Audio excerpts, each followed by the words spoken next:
Some political stories are written in history books, but some are written in blood. Tonight, I'm telling you the chilling stories of 7 American politicians and the dark reasons why they were murdered. Huey Long was called the Kingfish, a man so powerful that even his enemies whispered his name in fear. He ruled Louisiana like it was his own kingdom, but power always creates enemies. In 1935, inside the state capitol in Baton Rouge, footsteps echoed in the hallway and then gunshots. Huey Long fell to the floor, shot by a man connected to his political rivals. His dream of becoming president ended in seconds.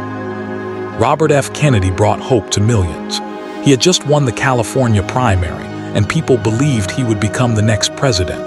But on June 5, 1968, inside the kitchen hallway of the Ambassador Hotel in Los Angeles, a man stepped forward with political rage burning inside him and fired. RFK collapsed. Screams filled the air. Another Kennedy fell to violence America still remembers. President James A. Garfield trusted everyone, even strangers. But in 1881, that trust became his greatest mistake. At a Washington, D.C. train station, a frustrated man who wanted a government job walked straight up to him, pulled out a gun, and shot him twice. Garfield suffered for months before dying, all because he refused to reward the wrong man. Anton Cermak, the mayor of Chicago, stood beside President-elect Franklin Roosevelt during a public event in Miami. It was 1933, and excitement filled the air. Then gunshots rang out. Cermak was hit. Many believe he was the intended target, others say he died protecting Roosevelt. His final words still haunt history. "I'm glad it was me instead of you." Albert Patterson was fighting deep, dangerous corruption in Alabama. He promised to expose the criminal networks controlling the state. But in 1954, as he walked toward his car in Phoenix City, someone stepped out of the darkness and fired. Patterson fell instantly.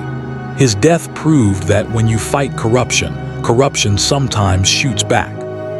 Tommy Burks was a respected Tennessee senator, known for his honesty.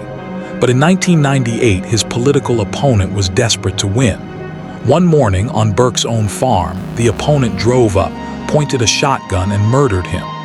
Days later, the killer still ran for office, but the whole community rejected him.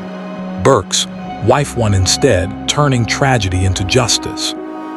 Charles Bent, the first governor of New Mexico Territory, lived in a time of rebellion and tension. In 1847, a mob who saw him as a symbol of foreign control surrounded his house in Taos.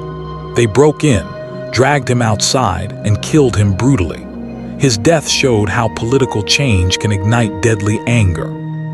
These 7 murders remind us of a painful truth. Power looks strong, but the people who hold it are always vulnerable. And sometimes, the most important stories in politics are not the ones we vote for, but the ones written in tragedy.